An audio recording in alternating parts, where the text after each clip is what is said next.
Hello, everyone. I am so excited to be a guest host for the first time on the Trauma Therapist podcast. And I'm even more excited to have Genevieve Gonzalez here. Hi, Genevieve. Hi, happy to be here. So excited to have you. And for those who don't know Genevieve, she's a licensed holistic psychotherapist, board certified hypnotherapist, neuroshamanic medicine practitioner, and the founder of Modern Mind Medicine. She specializes in resolving the painful effects of trauma, heartbreak, and grief through utilizing the power of intention, transformational speech, and gentle hypnotic processes that activate the subconscious and restorative nervous system. Through her session, she creates a safe and comfortable space for people to connect with the healing potential of their own body and mind through bridging the medicine of ancient wisdom and the power of modern day and emotional healing. Again, welcome, welcome. Thank you. Thank you for that long introduction. Good. It was perfect. It was perfect. So I have so many questions. We don't have a ton of time, but if you could kind of tell us how you got into this work, like what has your journey looked like? So, like I think most healers, it has to do with an experience that we go through. How I got into the hypnotherapy world is I was already in private practice as a licensed psychotherapist, doing pretty traditional therapy, seeing mostly veterans. So through that, I kind of just inadvertently began to specialize in resolving trauma. Although in the traditional therapy world, I don't know if I was even calling it resolving trauma, it was treating trauma. A little bit different way that we look at things. And so I would see mostly veterans who had combat trauma, military sexual trauma. Those were pretty much the main issues I would see. And since I started this work, I've always been looking for what works. And I was getting some results, but just not what I was wanting. Like I wanted to see people get really better. So one day I just received a postcard actually for a seminar on resolving sexual trauma through an institute called Rapid Resolution Therapy. And so that's what introduced me to RRT, Rapid Resolution Therapy. And long story short, I went to the first training and saw videos of veterans actually, or first responders who had helped with the cleanup of 9/11, saw them having a session with Dr. John Connolly, the creator of Rapid Resolution Therapy, and seeing them go from visually just completely no color in the face, had very low energy, and within maybe an hour, you could see them just completely uplift, and they say, wow, it's gone. And so I said, okay, there's something to this. So I wanted to learn and spoke to Dr. John Connolly. He told me to come to the longer training. In between the time that I first was exposed and the time that I went to the first training, me myself actually went through a period of very traumatic and intense grief. I had multiple losses within a 6-week period in between me these first trainings. So, which looking back is pretty serendipitous because it allowed me to experience the power of hypnotherapy, RRT for myself, because then I was now the participant. I was the one that got to experience the changes within the body that can happen almost immediately when somebody's taken into the brainwaves of healing, into the intention of healing, and held in that space, and just to see that you can become unstuck. Because we have the potential to heal. Everything within our body is set up to heal. And that's what I tell my clients. You know, when you cut your finger, how worried are you that it's not going to heal? They're not, right? We're like, oh, that's going to heal. I'm not worried. I don't have to sit there and think about it or do anything about it. But when it comes to emotional stresses or mental or heartbreak, for some reason, we think we're not going to. And that's where that stuckness comes in. So that's where going to a practitioner, a healer, can be really helpful to help Mhm. release that stuckness by Mhm. knowing by knowing how, by knowing just what things to shift. Yeah. So, for those listening, like what's kind of the difference between this and conventional talk therapy? Like, why would people choose this route opposed to that?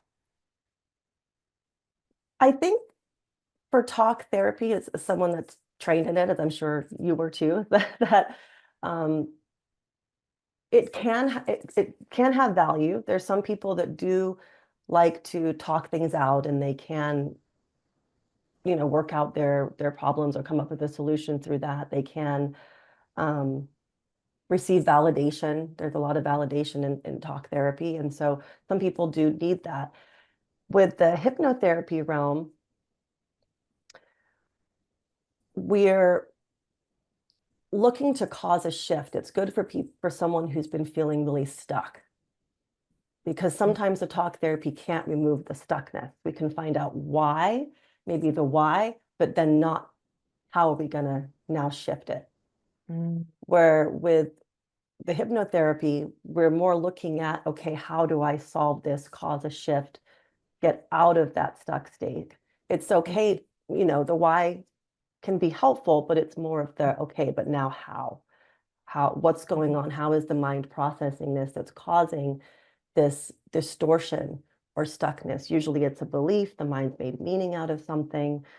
Um, there might be data. So we think of memory as data that's Mhm. gotten kind of corrupted and it's being read in a distorted way. And then that's causing a behavior or an emotion. Mm. And the thing with talk therapy, or what a lot of people try to do on their own, is they're feeling a certain way, but then they try to shift the way they feel from where they're experiencing it. The conscious mind is where we experience that emotion, but it's the emotions actually being generated from the subconscious, unconscious mind, the limbic system, if we want to get scientific, which is a different level of mind.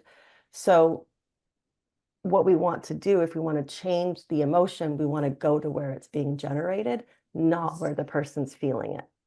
And Mm. so that's how hypnotherapy does that, is by changing states to get into those other layers of mind and then integrate it into all layers so that the person feels this, oh, it's it's different now. I feel different about it.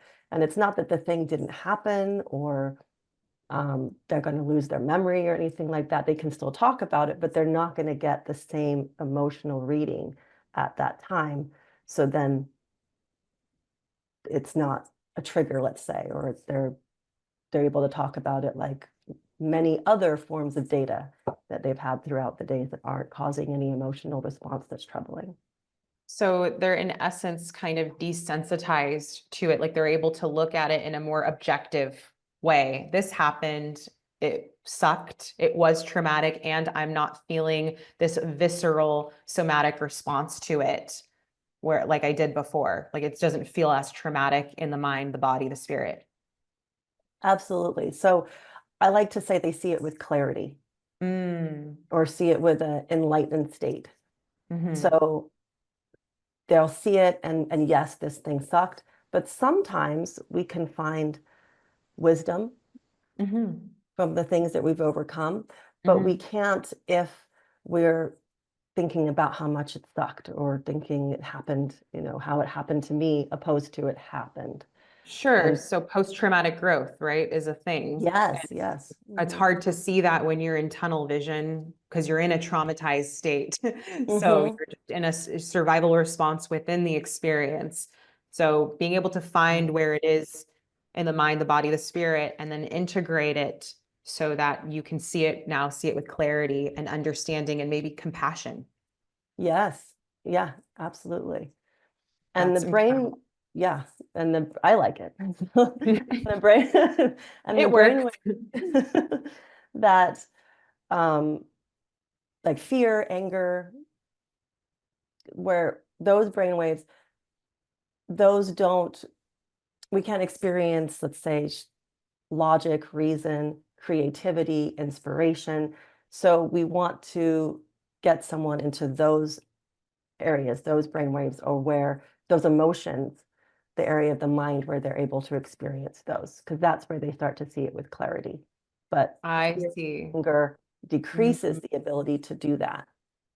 So that's mm. why by relaxing the nervous system, going through different processes where the conscious mind gets to kind of focus on something and be kind of busy, and then we have access to the subconscious, then through that relaxed state, they're just going into a state that they have already. It's just somebody's helping them to kind of walking along their side, helping them access it.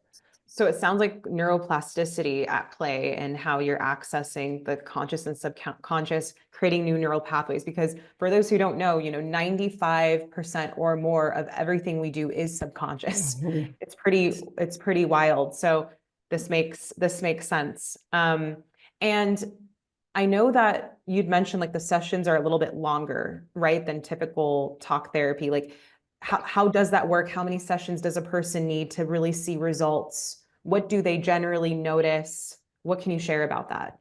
Yeah, that's a great question. So I like to do a series of 2 sessions where we're going into these processes, these healing processes, and then 2 follow-up sessions where we'll do some other nervous system rebalancing, and then kind of like a action step plan. Okay, now with all of this freed up energy for you, how do we now implement this for your life? But those 2 first sessions, I tell people to schedule up to 3 hours. Everyone is so different and how responsive they're going to be, and what it is that we're shifting for them, that it's hard to say it's going to be this amount of time. But I say, let's schedule 3 hours. It could be shorter than that, but at least we have that time so we can stay in that brain state. Because once you're in it, these transformational brain states, we can start just getting a whole lot done. Mm, And the subconscious is very specific. So we want to be specific about what it is that we're shifting. So in an hour session, having to bring somebody into that state and then out, I want to make sure that we're going to get everything resolved, that they're going to feel a shift, feel a difference, feel that something did get done during that time that we have together. So that's why I just want to allow that amount of time. okay. Okay. And and again, how many sessions in total if for like the average person? So people will feel a difference in one Okay. after the first one. Yes. So literally sometimes just one session and they feel complete. They feel like they don't Mm-hmm. need to do this any further. So they don't need to see, like just say, like if I came to see you, I wouldn't need to see you on like an ongoing basis. Like one No. time would suffice. That's incredible. And is it usually just for like, let's just say I had multiple traumatic incidents. Would you say I'd need to see you separately for each of those, or could we get it all done in one go? It's possible to get it all done in one go Okay. because, again, if we're having that longer session, then we can kind of do things one by one. But the way our beautiful mind works is it takes information and then applies it to everything that's similar, Okay.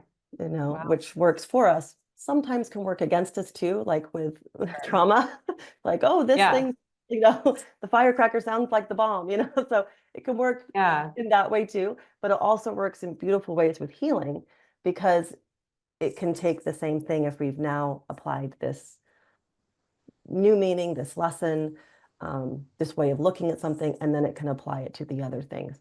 But we would do processes to test for that to make sure all Mhm. of them get cleared up. So Oh, that's cool.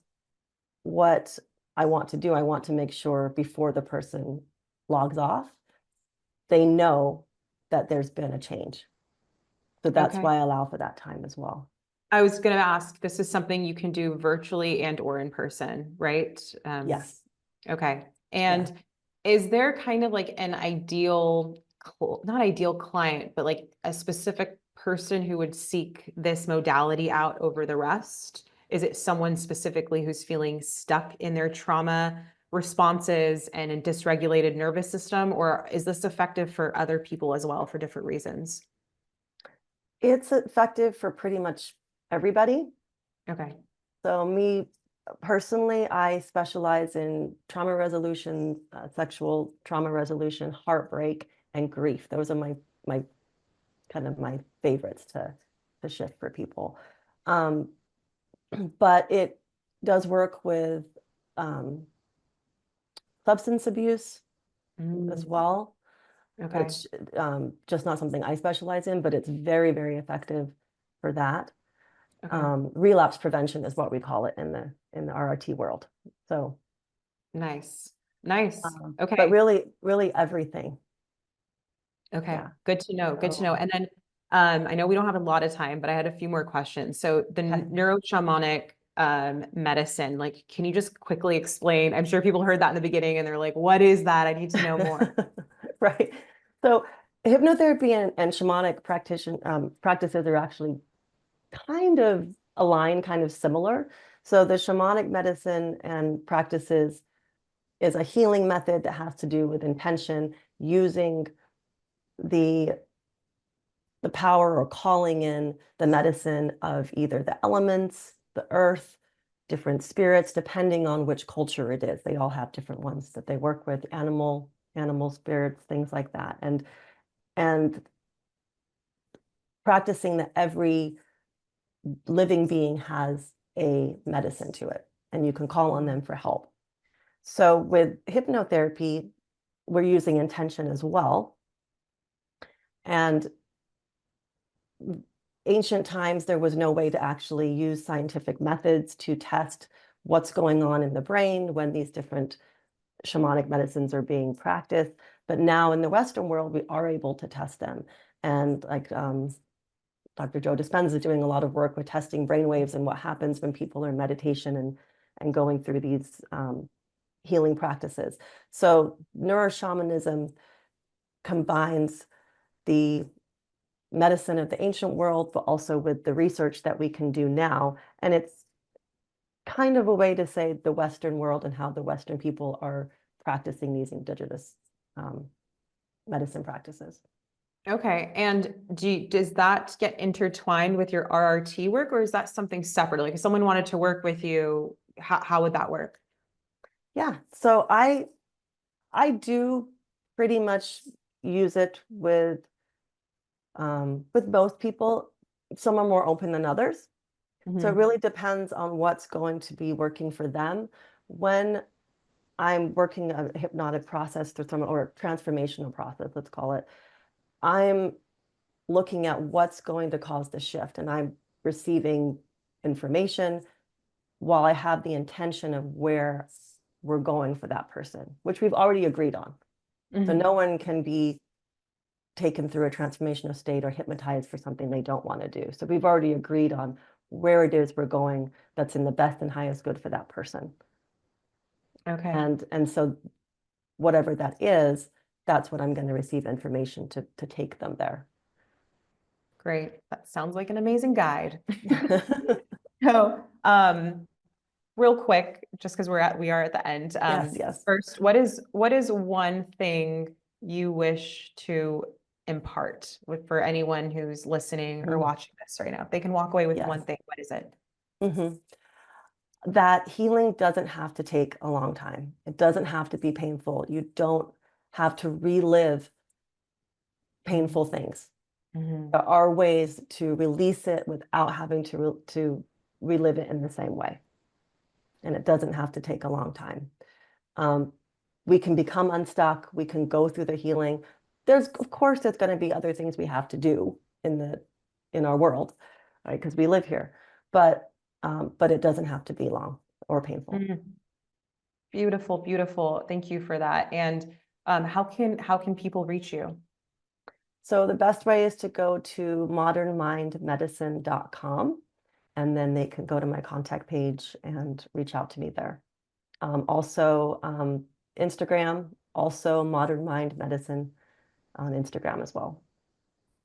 Amazing. So please do go follow Genevieve. Genevieve, thank you so much for being such a fantastic guest. And Thank you so much. I love you, and I love everyone listening. And Yes. you can heal. Yes. I love you, my medicine sister. All right. Take good care. Thank you. You too.